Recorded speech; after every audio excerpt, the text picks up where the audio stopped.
우리들에게 주시는 하나님의 말씀 받도록 하겠습니다. 갈라디아서 2장 16절의 말씀입니다. 사람이 의롭게 되는 것은 율법의 행위로 말미암음이 아니요 오직 예수 그리스도를 믿음으로 말미암는 줄 알므로 우리도 그리스도 예수를 믿나니 이는 우리가 율법의 행위로서가 아니고 그리스도를 믿음으로써 의롭다함을 얻으려 함이라. 율법의 행위로서는 의롭다함을 얻을 육체가 없느니라. 아멘. 오늘은요, 우리가 익숙하게 잘 알고 있는 이신칭의에 대해서 말씀을 제가 함께 좀 전하려고 합니다. 우리가 이신칭의에 대해서 오래전부터 많이 듣고 잘 알고 있는 것 같다고 생각을 하지만 또 어떤 분들은 이 이신칭의라는 말에 대해서 또 여러 가지 또 오해를 하시는 분들이 있는 줄 압니다. 그래서 먼저 이신칭의에 대한 오해에 대해서 먼저 좀 말씀을 드리려고 합니다. 이신칭의라고 하는 것은 오직 믿음으로 의롭게 된다라는 말을 이신칭의라고 이렇게 한자로 이렇게 얘기를 하죠. 하지만 최근에 이 말이 많은 도전을 받고 있습니다. 그 첫 번째 이유가 무엇이냐면 우리가 잘 알듯이 성도들의 삶이 믿음과 분리되어서 대체로 낮은 윤리 생활을 세상에 보여주고 있기 때문에 이 믿음으로만 우리가 구원을 받는다, 믿음으로만 의롭게 된다라는 말을 인정하기가 어려운 것입니다. 그 두 번째 이유는요, 현재 많은 교회들이 영적으로 그리고 도덕적으로 많이 부패했어요. 그래서 세상의 조롱과 지탄을 받는 지경에 이르렀기 때문에 우리의 믿음만으로 우리끼리 의롭다라고 말하는 것이 과연 옳은가라고 하는 이런 의문들을 우리가 내부적으로도 또는 외부적으로도 상당히 많은 압박을 받고 있기 때문에 이 이신칭의라고 하는 이 말에 대해서 우리는 상당히 그 어느 때보다 많은 도전을 받고 있는 것입니다. 그럼 이런 이유들 때문에 많은 신실한 사람들, 믿음이 좋다라고 하시는 그런 많은 성도님들이나 또는 많은 목사님들이 교회가 전하는 복음 선포에 근본적으로 문제가 있지 않은가. 우리 한국교회가 그동안 이신칭의, 오직 믿음으로만 우리가 의롭게 됩니다라는 이 복음 메시지를 상당히 오랫동안 고수해 왔거든요. 그런데 이러한 교회가 전하는 이러한 복음 내용이 문제가 있지 않나라고 하는 그런 이제 문제 제기를 내부적으로 목사님들까지도 그런 문제 제기를 하는 경우가 지금 많이 일어나고 있다는 것입니다. 그래서 어떻게 보면 좀 자성하는 그런 관점에서 이런 질문이 막 일어나고요. 또 정말 참 신앙을 심각하게 고민하는 분들 안에서도 이런 의문들이 또 이런 질문들이 많이 이제 행해지는 그런 상황에 우리가 있죠. 하지만 이신칭의 교리는요, 우리가 잘 알고 있는 16세기의 종교개혁의 그 슬로건이었습니다. 종교개혁의 가장 대표적인 사람인 루터가 슬로건으로 내세운 그 교리가 무엇이었냐면 바로 이신칭의 교리였습니다. 그러므로 이신칭의에 대한 이런 오해를 벗고 도대체 이것의 정확한 의미가 무엇인가, 그것을 우리가 좀 찾아보려면 16세기 종교개혁을 일으켰던 루터가 깨달았던 그 정확한 칭의에 대한, 의롭다함을 얻는 이 칭의에 대한 그 개념이 무엇인지를 먼저 아는 것이 중요하다고 생각이 듭니다. 루터가 깨달은 칭의는요, 하나님이 주 예수 그리스도를 믿는 우리를 그리스도의 사역과 공로에 근거해서 의롭다고 여겨주시는 것이었습니다. 그것을 하나님이 선포해 주시는 거였어요. 그래서 이것을 하나님의 법적인 행위로 보았던 것입니다.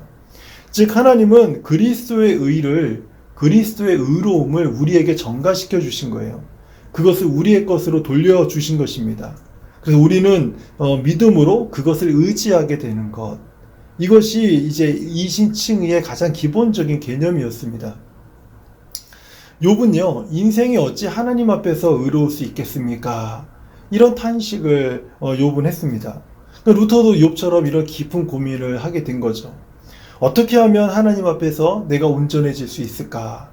그는 수도사로서 이 고민을 너무 정말 심각하게 많이 했습니다. 그래서 금식도 뭐 셀 수 없이 하고요. 정말 다른 사람보다 더 열심히 기도하고요. 또 고행도 뭐 누구 못지않게 고행을 행하면서 자신을 쳐서 복종시키면서 내가 어떻게 하면 하나님 앞에 좀 온전해질 수 있을까? 그리고 선행도 많이 베풀고 뭐 온갖 것을 다 해봤지만 그것을 하면 할수록 자꾸 자신의 의로움, 내가 베풀고 있는 선함들, 이것은 정말 더럽고 추한 누더기의 옷 같은 것처럼 느껴지는 거였어요. 그래서 자기는 고행을 하고 선행을 베풀고 금식을 하고 기도를 하고 경건 생활에 그렇게 힘쓰고 애를 썼지만은 여전히 자기 마음속에 남아있는 것은 더 어둡고 추하고 더러운 죄인인 자기 모습밖에 더 발견되지 않는 것을 보면서 더 깊은 나락으로 빠졌던 사람이 바로 루터였습니다. 그러던 어느 날 루터가 성경을 읽는 중에 로마서 1장 17절의 말씀을 보게 돼요. 로마서 1장 17절의 말씀을 보면서 루터가 진리의 이제 빛을 보게 되는 것입니다. 그 17절 말씀은요, 복음에는 하나님의 의가 나타나서 믿음으로 믿음에 이르게 하나니 기록된 바 오직 의인은 믿음으로 말미암아 살리라. 오직 의인은 믿음으로 말미암아 살리라 함과 같으니라. 루터는 이 말씀을 시작으로 이제 성경을 통해서 이제 다음과 같은 내용들이 자신의 삶에서 정리가 된 거예요. 간단하게 제 설명을 드리면, 하나님은 예수 그리스도를 믿는 나를 의롭다고 선포하시고 예수 그리스도의 의를 나의 것으로 삼아 주신 것이다. 이렇게 이제 이 말씀을 통해서 이제 성경을 계속 연구하면서 이제 이것을 깨닫게 된 것입니다. 이것이 우리가 오랫동안 이신칭의란 말을 사용하게 된 아주 간략한 역사적인 배경이에요. 그렇다면 이제 우리가 이신칭의 이 중에서 칭의란 무엇인가에 대해서 한번 좀 생각을 해볼게요. 우리가 칭의라고 하는 이 용어를 사용할 때 흔히 범하는 한 가지 큰 실수가 있어요. 많은 사람들이 칭의라는 말을 쓰면서 우리가 예수님을 믿어 의롭게 되었다, 이게 칭의란 말이거든요. 근데 이런 말을 사용할 때 참 많은 사람들이 범하는 아주 큰 실수가 있습니다. 한번 들어보세요. 칭의라는 우리가 의롭게 되거나 선하게 되거나 바르게 되거나 거룩해지는 것을 의미한다, 이렇게 생각하는 거예요. 이게 큰 실수라는 거예요.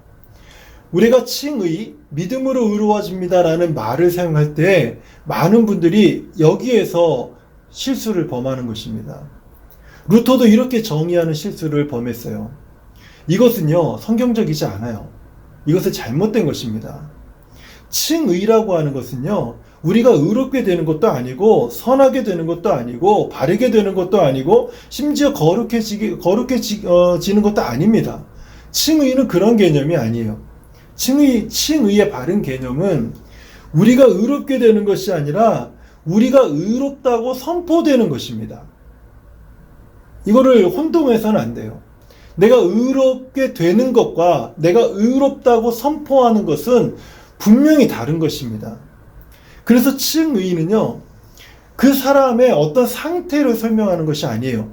그 사람의 도덕적, 윤리적인 어떤 변화된 상태를 설명하는 것이 아니라 법적인 혹은 법정적인 용어를 사용해서 의롭다고 선언하는 것, 이것이 칭의의 개념이에요. 율법을 집행하는 재판관이신 하나님께서 그리스도의 의로 인해서 율법에 대해서 만족하셨습니다. 그래서 그 하나님께서 선언하신 말씀이 바로 칭의예요. 그러므로 칭의는 선언적인 행동이시지 무엇이 되는 것이 아니라는 것입니다. 칭의는 우리에게 뭔가 행해지는 것이 아니에요. 더럽고 추한 죄인이 의로운 의인이 되어지도록 어떤 무엇인가를 우리에게 행해주는 것이 아니라는 것입니다. 단지 칭의는요, 우리에 대해 무언가를 말해주는 거예요.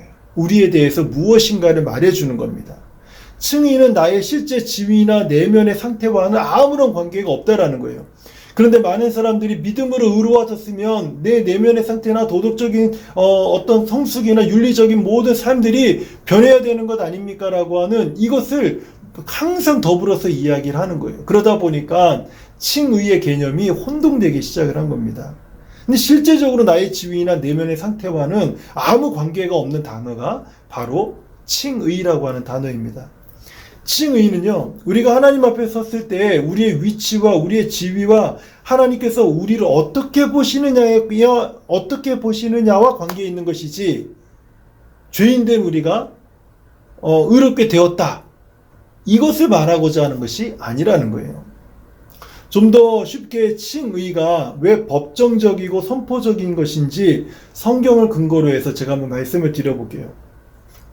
먼저 구약 성경들을 좀 보면서 제가 말씀을 드려볼게요.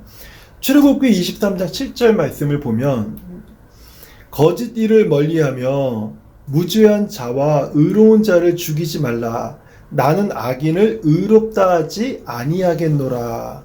여기서 하나님께서 악한 자들은 내가 죄가 없다고 하지 않겠다라는 그런 말씀이죠. 악한 자들을 의롭다고 선언하는 것이 아니라 악한 자는 악하다고 선언하겠다라고 하는 선언적 의미를 우리가 좀 여기서 주목해 봐야 됩니다. 신명기 25장 1절도 보세요.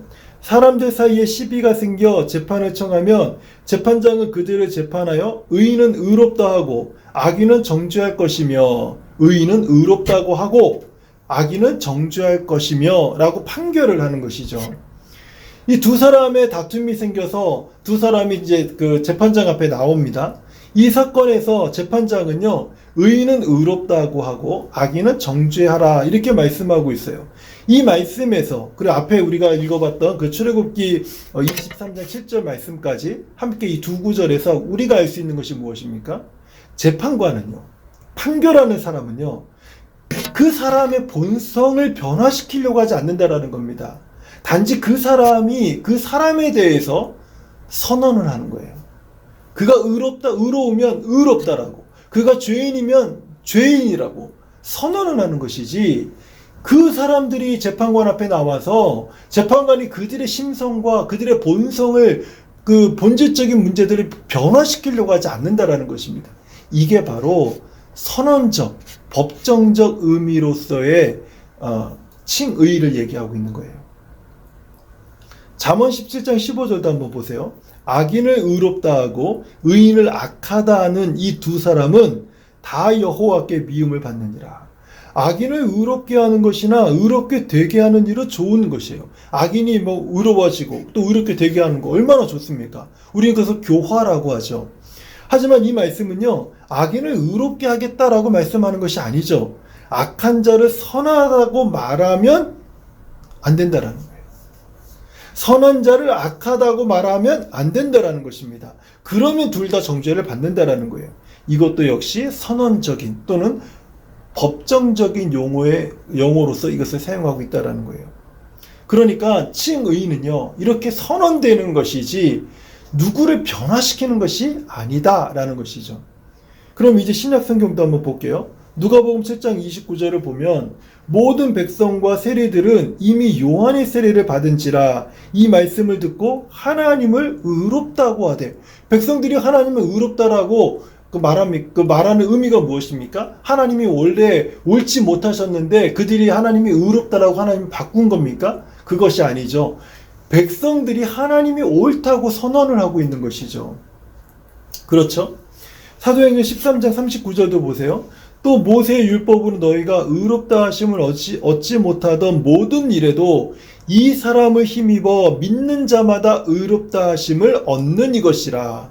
이 말씀도 의롭다 하심을 얻는다라고 선언을 하고 있는 것이지 의롭게 되다라고 변화를 얘기하고 있지 않다라는 거예요.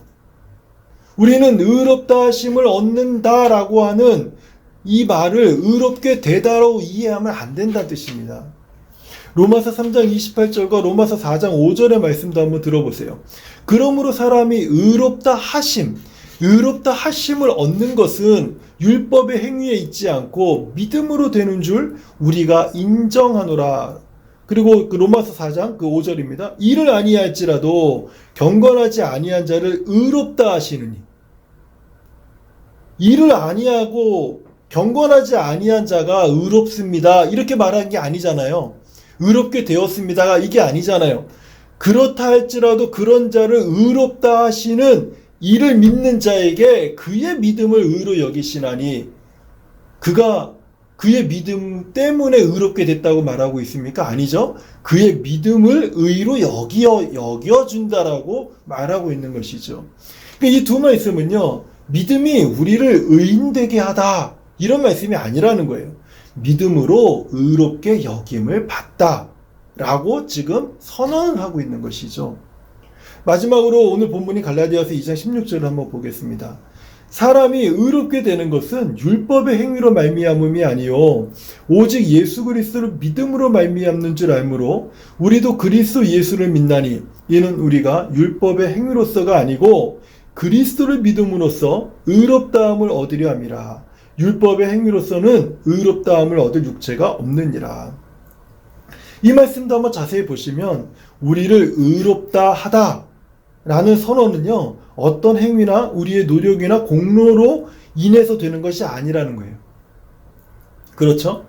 예수 그리스도를 믿음으로 의롭다 하다, 의롭게 되다와 의롭다고 하자, 이것은 다른 것입니다. 의롭다 하다라는 선언을 예수 그리스도를 믿음으로 얻게 되는 것이죠.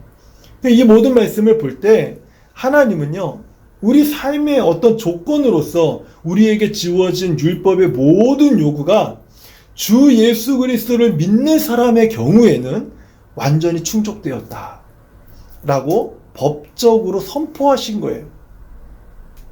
법적으로 그냥 선포하신 것입니다. 이게 바로 칭의에 대한 법정적인 의미예요. 그럼 이제 칭의에 대한 그 의미를 한번 정리를 해볼게요. 칭의는요, 하나님께서 우리 죄가 사해졌다고 선포하시는 것입니다. 판결을 하시는 거예요. 그러므로 우리는 예수 그리스도의 십자가의 속죄로 인해서 우리의 모든 죄는 소멸되었고 용서받았습니다. 하지만 칭의는요, 이 죄사함에서만 그치지 않아요. 왜냐하면 칭의는 죄사함과 똑같은 것이 아니에요. 칭의는요, 우리가 죄가 사함 받았음을 법적으로 선포함과 동시에 예수 그리스도의 의가 우리에게 전가되었다라는 것을 선언하는 거예요. 그냥 단지 죄가 용서받았습니다 땅땅땅 하고 그것만 선언하는 것이 아니라 죄가 용서받은 것뿐만 아니라 예수님의 의로움이 나에게 전가가 되어서 이젠 의롭게 되었다라고까지 선언을 해주는 거예요. 이게 바로 칭의의 아주 중요한 개념입니다. 칭의는요, 우리가 단순히 아담이 타락했기 때문에 아담 타락 이전의 상태로 돌려놓는 그런 어떤 선언이 아닙니다. 칭의는 하나님께서 예수 그리스도의 의를 우리에게 돌려주시는 거예요. 우리에게. 칭의는 하나님께서 예수 그리스도의 의를 우리의 것으로 여기시는 거예요. 여기에서 중요한 게 있습니다. 우리가 의롭습니까? 아니에요. 예수께서 의로우신 거예요. 칭의는 예수 그리스도의 의를 하나님이 우리에게 전가시켜 주시는 거예요. 아담은 예수 그리스도의 의를 갖지 못했죠. 아담은 죄는 없었지만, 타락 이전의 아담은 죄는 없었지만 예수 그리스도의 완전한 의를 갖고 있지는 않았죠. 하지만 우리는 예수 그리스도를 믿음으로 그의 의로움을 갖게 된 거예요. 하나님께서는 예수의 그 의를 우리의 것으로 인정해 주시는 것, 이게 바로 칭의입니다. 이것은 예수의 완전한 공로로 죄사함을 넘어서 우리에게 예수의 그 의로운 옷을 입혀주시는 것과 같은 거예요. 좀 어렵게 느끼시는 분이 있을지 모르겠는데요. 제가 한번 이것을 풀어서 한번 설명을 한번 드려볼게요. 이렇게 풀어서 설명을 하면 좀 오해가 생길 수도 있지만, 그래서 한번 제가 최대한 한번 풀어서 한번 제가 정리를 해봤습니다. 한번 이렇게 생각을 해볼게요. 우리가 피고인으로 이제 법정에 앉아 있습니다. 모든 범죄 사실이 증명되어서 모든 사람들이, 그 법정에 있는 모든 사람들이, 아, 저 사람은 법정 최고 판결인 사형을 받을 것이다 라고 모든 사람들이 다 확신하고 있는 상황입니다. 더 이상 나의 죄를 부정할 수 있는 근거를 하나도 갖고 있지 않아요. 그래서 판사가 모든 이제 그 변호와 기소를 다 마친 다음에, 그 다음에 이제 판결하는 그 시간이 됐습니다. 판사가 이렇게 말을 해요. 판결하겠습니다. 피고인은 모든 범죄의 증거가 확실하여서 이 범죄를 부정할 만한 근거도 전혀 없고 없기에 피고인은 사형에 해당하는 아주 중한 범죄에 해당하는 것이 분명하다. 사형에 해당하는 중형의 그 범죄에 해당하는 것이 분명하다. 하나, 예수 그리스도께서 십자가의 속죄의 죽음과 그분의 완전한 공로로 인해 무죄를 선고합니다. 뿐만 아니라 본 법정은 예수 그리스도의 무한한 공로를 인정하여 예수 그리스도의 의로움을 피고인에게 전가하여서 피고인을 의롭다고 선언합니다. 땅땅땅. 이게 칭의예요. 이게 칭의예요. 여러분 놀랍지 않습니까? 나 같은 죄인이 완전히 사형에 처할 수밖에 없는, 죽을 수밖에 없는 그 죄인의 그 죄를 용서할 뿐만 아니라 그 죄인에게 예수 그리스도의 공로를 인정받아서 그 죄인에게 예수 그리스도의 의를 전가해서 그를 의롭다라고 법정에서 선언을 하는 것. 이게 바로 칭의라는 거예요. 그래서 칭의는요, 굉장히 중요한 우리 그 성경의 가르침입니다. 그런데 신앙생활을 어느 정도 하신 분들은 자연스럽게 한 가지 이제 궁금한 주제가 떠오르실 거예요. 그러면 목사님, 칭의는 알겠는데 성화는 무엇인가요? 우리는 칭의와 성화는 어떻게 이해해야 됩니까? 칭의와 성화는 어떻게 다른가요? 뭐 이런 질문들이 자연스럽게 떠오르실 거예요. 제가 성화라는 주제를 가지고요, 이제 다음 주 말고 그 다음 주 수요일부터 몇 주에 걸쳐서 그 말씀을 준비하고 있어요. 성화는 조금 더 많은 시간을 가지고 좀 말씀을 드려야 되기 때문에 제가 다다음 주부터 이 주제를 가지고 말씀을 드릴 겁니다. 하지만 오늘은 아주 간단하게 칭의와 성화의 차이에 대해서만 제가 말씀을 드릴게요. 한번 잘 들어보세요. 칭의는 앞에서 말씀드린 것처럼 율법의 재판관이신 하나님께서 특별히 구별하자면 성부 하나님의 행동입니다. 성부 하나님의 행동이에요. 하지만 성화는요, 본질적으로 성령 하나님의 역사입니다. 그렇기 때문에 칭의와 성화는 구별될 수 있습니다. 우리를 의롭다고 선언하시는 분은 성부 하나님이시고 우리를 거룩하게 하시는 분은 성령 하나님이신 것이죠. 칭의는 우리 바깥에서 일어나는 것이죠. 내 안에서 일어나는 일이 아닙니다. 내 밖에서 일어나는 일로서 마치 법정에서 일어나는 사건과 같은 것이죠. 하지만 성화는요, 우리의 안, 우리의 내면에서, 우리의 내적인 삶에서 일어나는 일입니다. 그러니까 칭의는 우리 바깥에서 우리에 대해 진술하는 것이라면 성화는 우리 안에서 역사하는 것들, 우리 안에서 역사하는 것들을 말하는 것이죠. 칭의는요, 외부에서 일어나서 법정적으로 선언하는 것이기 때문에 우리의 모든 죄책을 다 제거합니다.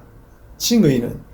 성화는 그 죄로 말미암아 오염되어 있는 그 모든 죄의 오염을 제거하고 우리를 하나님의 형상으로 새롭게 하는 것, 이것을 우리는 성화다, 이렇게 말을 하는 것이죠. 그러므로 칭의는 영원히 단번에 이루어지는 성부 하나님의 법정적인 행동입니다. 두 번 일어나지 않는다는 뜻이에요. 우리가 예수 그리스도를 믿음으로 성부 하나님께서 우리에게 선언하시는 영원히 단번에 선언하시는 행동이라는 거예요. 반복될 수 없고 반복될 필요도 없다라는 것이죠. 그 칭의는 과정이 아니라 하나님께서 우리를 영원히 단번에 의롭다라고 선포하시는 행동이다라는 거예요. 반면에 성화는요, 끊임없는 과정입니다. 마치 우리가 수건을 벗고 완전하게 될 때까지 주님의 은혜와 예수님을 아는 지식에서 계속 자라가야 되는 것과 같아요. 좀 적합한 예가 될 수 있을지 모르겠지만 우리가 결혼을 한번 생각을 해볼게요. 결혼을 할 때 이제 주례자 앞에서 신랑과 신부가 서약을 합니다. 서약을 했을 때 이제 그 주례자가 이렇게 선언을 하죠.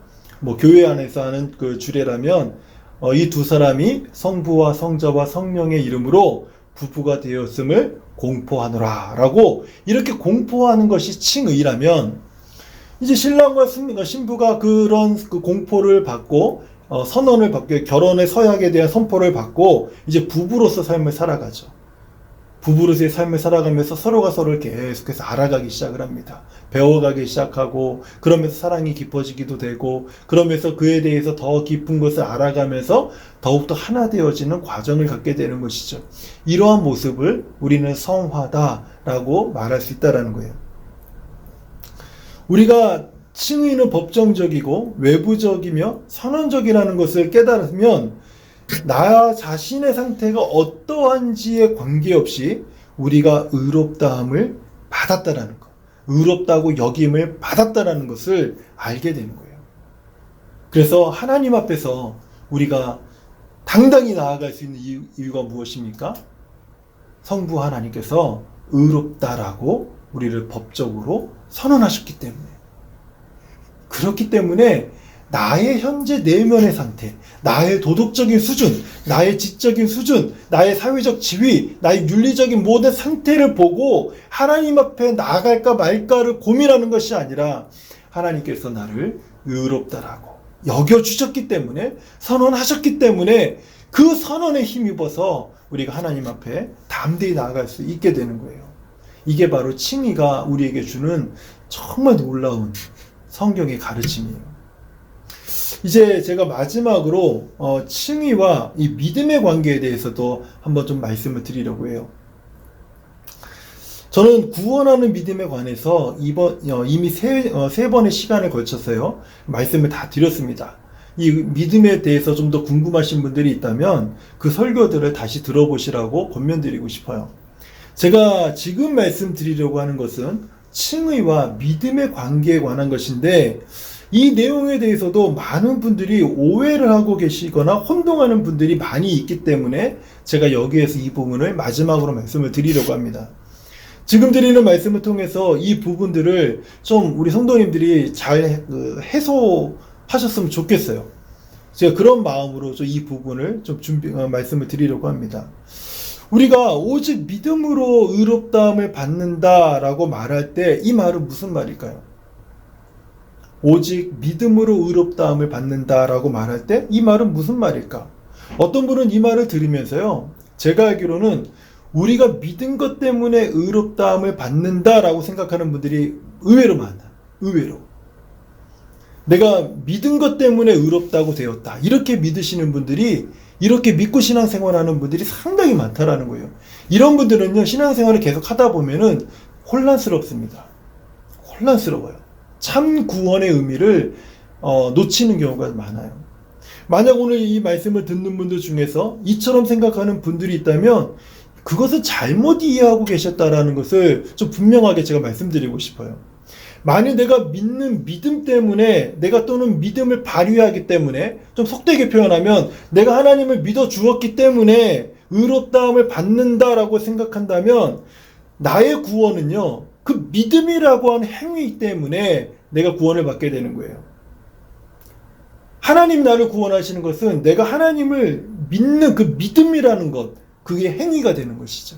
그 믿음이라는 행위를 한 것 때문에 하나님은 나를 의롭게 하시고 나를 구원하셔야 된다라는 그런 어떤 의미를 갖게 되는 거예요.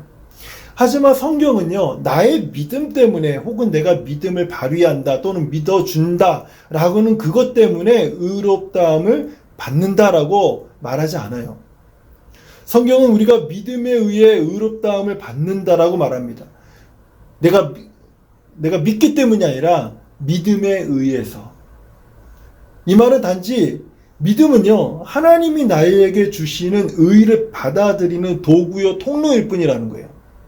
그 믿음이라는 것이 내가 의롭게 되고 구원을 얻게 되는 어떤 행위와 같은 것이 아니라는 것입니다.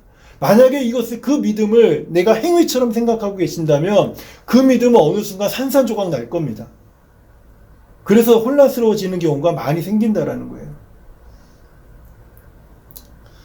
성경적인 가르침은요, 우리 믿음이 칭의의 근거가 아니다. 칭의를 받는 것은 우리가 믿기 때문이 아니다. 이렇게 말씀하고 있는 거예요. 우리 칭의의 근거는요, 우리에게 전가된 예수 그리스도의 의입니다. 내가 믿기 때문에 하나님 나를 의롭다 여기신다. 그렇게 성경이 말하고 있는 것이 아니에요. 내가 오직 믿음으로만 의로워진다라는 말은 그 믿음을 통해서 예수 그리스도의 의가 내 안에 들어오는 거예요. 하나님은 나를 의롭다고 하시는 것은 나의 믿음을 보시고 의롭다고 하시는 것이 아니라 예수의 의가 내게 전가되어지고 믿음을 통해서 내 안에 들어온 그 예수의 의로움을 보시고 나를 의롭다고 하신 것이지, 나와 여러분의 믿음을 보시고 의롭다 이렇게 말씀하신 것이 아니라는 것입니다. 나를 구원해 주는 것은요, 나의 믿음입니까? 아니에요. 그리스도에 대한 나의 믿음이 아닙니다. 나를 구원하시는 분은 예수 그리스도세요. 내 믿음을 구원의 근거로 간주하는 것은 아주 미묘하지만 맞는 것 같지만 아주 위험한 생각입니다. 그럼 믿음은 도대체 어떤 일을 담당할까요? 믿음은요, 예수님의 의로움이 나에게 오는 통로이고 도구일 뿐입니다. 믿음이 우리를 구원하는 조건이나 행위가 될 수 없다. 그래서 우리 이런 말이 잘 듣죠? 믿는 사람이 왜 이래? 어떻게 믿는 사람이 저럴 수가 있어? 그 믿음이 그를 의롭게 하거나 그 믿음이 그를 구원하는 어떤 그 조건이 아니라는 거예요. 그래서 충분히 그럴 수 있습니다. 그 믿음은 하나님이, 제가 그 3번에 걸쳐 말씀드렸던 우리를 구원하는 참된 믿음이 아니라 자기 확신, 자기 신념, 그냥 믿어주는 것, 이런 믿음일 수 있다라는 거예요. 그렇기 때문에 믿는 사람이 그럴 수 있는 것입니다. 하지만 참되게 믿는 사람들, 예수 그리스도의 그 의로움을 믿음에 의해서 받아들이고 의롭다 여김을 받은 사람들은 그럴 수 없죠. 칭의와 믿음의 관계 부분에서 많은 분들이 혼동하는 부분은요, 또 한 가지가 있는데, 사도 바울의 가르침과 야고보의 가르침이 마치 충돌하는 것처럼 보일 때 사람들이 좀 혼동하는 경우가 있습니다. 먼저 사도 바울이 이것을 가르쳤죠. 오직 믿음으로 구원을 받는다라고 하면서 로마서 4장에서 그 말씀을 좀 더 구체적으로 얘기를 했습니다. 반면에 야고보 사도는 야고보서에서 무엇이라 가르쳤습니까? 행함이 없는 믿음은 죽은 믿음이다라고 행함을 강조하고 있죠. 바울은 믿음을 강조하고 있고 야고보는 행함을 강조하고 있어요. 그렇죠? 그러면 무엇이 옳은 것입니까? 이렇게 질문하는데 질문이 잘못됐습니다. 무엇이 옳습니까가 아니에요. 여기서 먼저 전제되어야 될 것이 있는데, 이 두 사도의 가르침은요, 칭의와 관련된 믿음이 아니라는 거예요. 이것은 칭의와 관련된 말씀이 전혀 아니다. 이게 전제입니다. 사도 바울과 야고보 사도가 말하고 있는, 여기서 말하는 이 믿음은 믿음의 특성에 관해서 말을 하고 있는 것입니다. 믿음의 특성에 대해서, 칭의와 연관된 것이 아니라는 거예요. 먼저 사도 바울의 가르침을 제가 말씀드려 볼게요. 바울이 로마서를 기록하면서 논쟁하고 있는 사람들이 누구인지 알면 사도 바울이 왜 오직 믿음으로만 구원을 받는다라고 말하는지를 쉽게 알게 됩니다. 사도 바울이 로마서를 통해서 상대하고 있는 사람들, 지금 논쟁하고 있는 사람들, 그 사람들은요, 어떤 사람들이었냐면 자기들의 행위와 삶과 행동으로, 좀 더 구체적으로 표현하면 율법을 지킴으로 스스로 의롭게 할 수 있다고 믿는 사람들을 향해서 로마서를 기록한 겁니다. 그 사람들에게 사도 바울이 말하기를, 아닙니다. 율법의 행위로서 우리가 구원을 받는 것이 아닙니다. 의롭다 하심은 오직 믿음으로, 예수 그리스도를 믿음으로 받는 것입니다. 아브라함을 구원한 것은 바로 그의 믿음입니다. 라고 그렇게 말을 해야 했던 거예요. 왜냐하면 그들이 그것을 주장하고 있었기 때문에. 하지만 야고보 사도는 어떻습니까? 야고보 사도의 가르침은요, 똑같은 방식으로 이해할 수 있지만 상황은 달라요. 대상이 다르다는 거예요. 지금 야고보 사도는 누구와 논쟁을 하고 있습니까? 우리는 이 두 사도의 가르침이 서로 충돌하고 있는지 아닌지 그것을 쉽게 알 수 있는 방법이 그 대상을 보면 알게 되는 거예요. 야고보 사도는요, 오늘날 어떤 사람들처럼 우리는 예수님을 믿는다고 고백만 하면 구원받는다. 그리고 아무것도 하지 않아도 된다. 우리에게 어떤 책임도 없다. 의무도 없다. 이렇게 강조하면서 가르치고 있었던 그 어떤 사람들에게 야고보 사도는 천만의 말씀입니다. 이렇게 얘기하는 거예요. 그 사람들에게. 천만에요. 당신들이 예수님을 믿는다고 하면서 당신들이 지켜야 될 그 믿음의 삶을 소홀히 여긴다. 그것을 당신들은 바른 믿음을 가지고 있는 것이 아닙니다. 라고 얘기를 하는 거예요. 그런 사람들에게 야고보 사도는요, 천만에요. 구원하는 믿음은 순종과 행동을 포함하는 믿음입니다. 구원하는 믿음은 순종과 행동을 포함하는 믿음입니다. 영혼이 없는 몸이 죽은 것 같이 어떻게 행함이 없는 믿음이 살아있을 수 있겠습니까? 행함이 없는 믿음은 죽은 것입니다. 우리를 구원하는 참된 믿음은 순종하고 행동하는 믿음입니다. 당신들이 참된 믿음을 소유하고 있지 않으면서도 믿음으로 의롭다 하심을 받는다라고 아무리 가르치고 주장한다 한들 그것은 아무런 의미가 없습니다. 이것을 가르치기 위해서 야고보 사도가 야고보서 2장에서 행함이 없는 믿음은 죽은 믿음이라고 말을 하고 있는 거예요. 저는 야고보서의 가르침과 로마서의 가르침이 서로 상반되는 것으로 이해하는 분들에게 로마서 6장 15절의 중요한 그 메시지를 좀 들려드리고 싶어요. 로마서 6장 15절을 보면요, 바울이 이런 말을 해요. 그런즉 어찌하리요? 우리가 법 아래 있지 아니하고 은혜 아래 있으니 그런즉 어찌하리요? 죄를 지으리요? 그럴 수 없느니라. 이 야고보 사도와 똑같은 얘기를 하고 있는 거 아닙니까? 야고보 사도가 말하고 있는 것, 행함이 없는 믿음은 죽은 믿음이다라고 말하는 것, 은혜 아래 살면서 은혜 아래 믿음으로 산다고 하는 사람들이 죄를 지을 수 있습니까? 그럴 수 없습니다라고 지금 사도 바울이 똑같이 얘기하고 있잖아요. 사도 바울의 가르침이 지금 무엇입니까? 은혜 아래 있다고, 즉 예수를 믿는다고 말하면서 삶에서 죄를 가볍게 허용하지 말라, 이것을 강조하고 있는 거예요. 저는 오늘 이 설교가 마쳐진 다음에 우리 성도님들이 시간이 된다면 로마서 4장에서 6장까지를 한번 정독을 해보시고, 그리고 나서 야고보서 2장을 한번 다시 한번 보세요. 정말 사도 바울과 야고보서의 말씀이, 로마서의 말씀과 야고보서의 말씀이 충돌을 일으키고 있는지. 그렇지 않습니다. 같은 이야기를 하고 있다는 것을 우리가 쉽게 알게 돼요. 로마서는 야고보서를 보완하고 야고보서는 로마서를 보완하면서 서로 병행을 이루고 있다는 사실을 우리 성경을 통해서 금세 알게 된다는 거예요. 오늘 우리가 잊지 말아야 될 중요한 것이 있죠. 우리의 믿음이 우리의 의를 구성하는 것이 아니라는 점입니다. 우리의 믿음이 우리를 의롭게 하는 것에 근거가 되지 않는다라는 것을 오늘 제가 강조해서 말씀을 드렸습니다. 우리가 의롭다함을 얻는 것은요, 내가 믿어주기 때문에 얻는 것이 아니에요.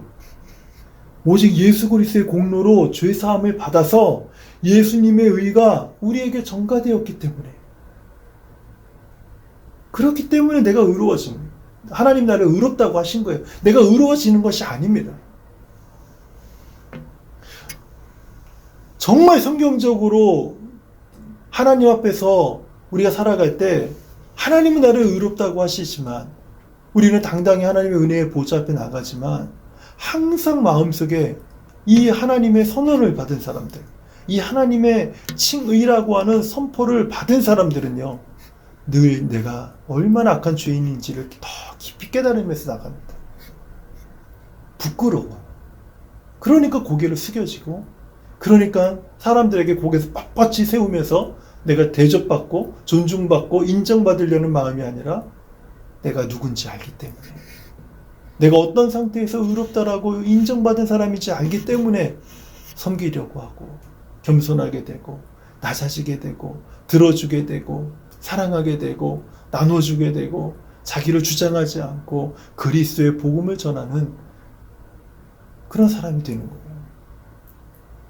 오늘 이 말씀처럼요, 예수님의 공로와 그분의 의로 의롭다함을 얻었으니 이것을 기억하면서, 이것이 바로 이신칭의라고 말하는 것입니다. 더욱 하나님의 구원에 감사하며 살아가는 저와 우리 성도님들 되시기를 주님의 이름으로 축원드립니다. 하나님 감사합니다.